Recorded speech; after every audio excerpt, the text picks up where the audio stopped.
سلام علیکم و رحمت الله و برکاته دوستان و برادران عزیز.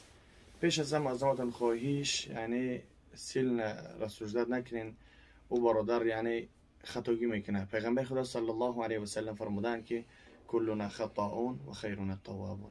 همه ما خطاگر هستیم و بهترین ما همون انسانی است که خطای خود را اقرار میکنه و توبه میکنه از پروردگار. یعنی کجایی که نمیدونه بیچاره عبدالرزاق حمد اشنام کیسن. همه انسان خطا میکنه البته یعنی حتی الله سبحانه و تعالی میگه شما چی قدر گناه نکنین از من توبه کنین من گناه شما را میبخشم. البته که عبدالرزاق شاید که اون کسی گون گپی گفته باشه یعنی عقل که کوتاه مثلا به دیگر راه رفتگی. المهم هم که مرا بکشین خدا نگهبانتون باشه. بله یک چیز دیگر ما اضافه کنم قاری جون بخش خان تا بدون کارسیگا دوستان عزیز گرامی یک چیز دیگر برای همه آدمایی که بلاگر نیستین بگم تو سلام علیکم.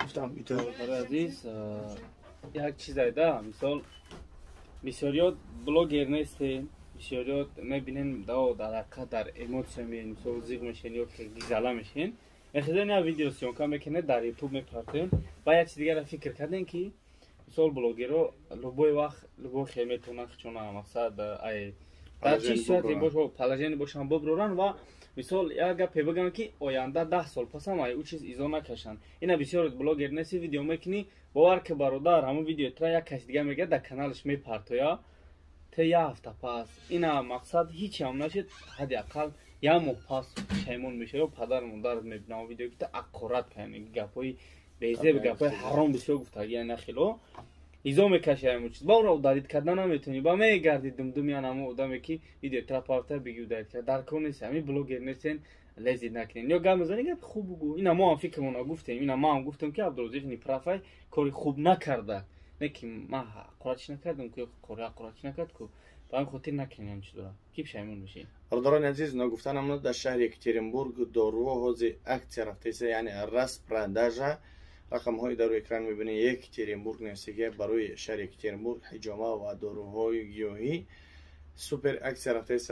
ان شاء الله که قفو نمونین میتونه که زنگ بزنین بله ان شاء الله که یعنی همونها را خریداری کنین دسترس بله. حوزه کسی سوال چی بود زنگ زد کو برای انسان هایی که نزد جادوگران میروند و گناه خود را اقرار میکنن و پشیمان میشن آیا اونها توبه کنن الله توبه اونها را قبول میکنه یا نه؟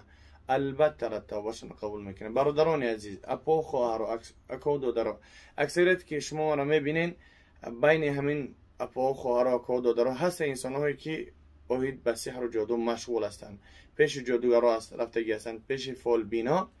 عظمتون خواهش فقط به خاطر الله توبه کنین. الله چی میگه واتقوا یوما ترجعون فیه الی الله بترسن از اون روزی که بر میگردین به سوی من. کل نفس ذائقه الموت هر نفس چشنده مرگ است. همه ما شما میچشیم یعنی لذت یعنی مرگ چگونه هست. با اون خاطر برداران عزیز پشیمان شین بر بگردین توبه کنین و اون کارایی کردین.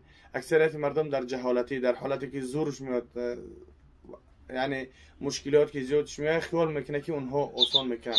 والله که اگر شما را 10% اگر فایدهتون بیاره و 90% دیگه برای شما ضرری کلان میرسونه. دست چون بار میگرده همون چیز. بله به اون خاطر حالا فرصت دارین الحمدلله توبه کنین بهش اون سحر و جادوگرا دیگه نرین. هر کجای ما دارین اون سحر و جادو چی ناخون باشه چی مو باشه چی موی سر باشه چی یگان عضو بدن انسان باشه لباس باشه در قبرستان باشه در هر کجایی که نباشه اون سحر و جادو فقط توبه کنین از پروردگار اونها را بگیرین یعنی بکشین در یگان آب خدا خواندگی یعنی چیکارش کنین بوشمشون و روانشون کنین.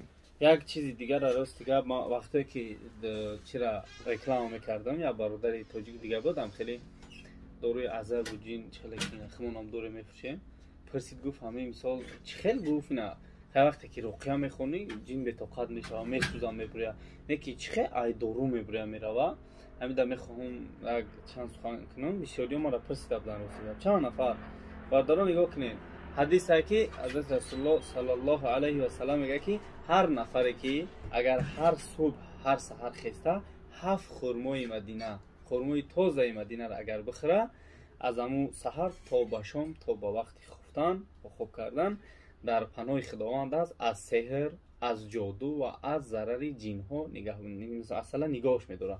همون خرمای مدینه این یک دلیل که در ترکیب ما هست. و دیم بردارانی از گرامی حدیث هست که رسول الله صلی الله علیه و آله یکی سه چیزی هست که در اونها اکثریت شفاها هستن. شفاها اکثریت دردها در شفا همین سه چیزا، یکمش حجامه، دیم عسل و روانی سیاه دانه. همین چیزا در ترکیبش هست و هست بعضا ماده های بدبویی که وقتی که همون شخص جیندار رو میخوره جینش بی‌طاقت میشوه. اما جین هم باردارانی از یک چیزی جان داره و هم جان داره و هم برای خودش نفس داره و هم برای خودش اپیتیت داره و هم برای خودش مثلا چی داره، یعنی که نفس جان داره اما چیز در طبیعتش که نمیفوره بعدن از بدن انسان خارج میشه. آدم دلشوری میگیره، دلش میشوره، دلش میکنه، بعدن قای میکنه، چی با واسطه قای چی با واسطه یعنی خوردن همون چیز جینش بدن میبره میره باردارانی عزیز من خاطر یعنی اینها سبب میشون شاید یعنی ما سبب. حقیقت گفتنم یعنی انیق گفتنم میتونه برای که چون که رسول خدا صلی الله علیه و سلم فرمودن لكل مرض فيه دواء ولكل دواء فيه شفاء، یعنی در هر یک بیماری یک دوایی است و در هر یک دوا یک شفایی است. هر چیزی که است، مثال بعض حالات میشن که بعضی اپا خواهرها و دادرها را ساعتاش قدیم میخونم شفا نمییابند. سببش در چیست؟ سببش در آن است که از طاعت عبادت الله دور هستند. اگر که با الله شما چقدر که طاعت عبادت الله خوب کنین، صدقاً کنین، تیز از بدن شما جین میبره. بعض حالات میشه که بعضی خواهرایی که اهل تقوا هستند 3 دقیقه 4 دقیقه میخونید به نام الله میبره، الحمد میخونه تلکیسه از بدنش خارج میشه. بعضی برادرایی که در حیاتش نماز خوندگی نیستن، بعضیش می از سین 40 50 و 60 میگه در حیاتم یگان بار نماز خوندگی نیستم، میبینیدش اینم قدر موندگی روش نور میباره. میگه برادر عزیز ببره نماز بخون، میگه برادر ما یگان بار نماز خوندگی نیستم. یکی بعضی حالات میشه همون انسانایی که از نماز طاعت عبادت الله تماما دور هستن، در یک تماهای گپ میزنن که اون تماها یعنی برای اونا منفعت میرسونه، نه برای دیگه یعنی همونجا مشکلی را میاندازن. با همون خاطر دوستان عزیز یعنی هر انسان حرکت کنه، کوشش کنه به مقدار فهمیدگی خودش سخن کنه یا اینکه برای تعلیم بگیره. چون که پیغمبر خدا صلی الله علیه و سلم فرمودن که طلب علم کنین از گهواره تا لحد. با همون خاطر حرکت کنه. بسیاری همون یعنی قرآن خواندن میتونیم، بسیاری همون نماز میخونیم نمیدونیم در نماز ما چی گفته سوده ایم. و ذکر از باب الله، چون که الله میگه الا بذکر الله تطمئن القلوب، آیا دلهای شما آرام نمیگیرن به ذکر یاد عبادت الله؟ البته آرام میگیرن اگر که ما بدانیم چی گفته ایستیم و چی راز نیاز کردیم به سوی پروردگار. و هم خاطر دوستان عزیز الله سبحانه و تعالی همه ما و شما را نگهبان باشه و برای راست هدایت ممکنه. في امان الله. السلام عليكم ورحمة الله وبركاته. وعليكم السلام ورحمة الله.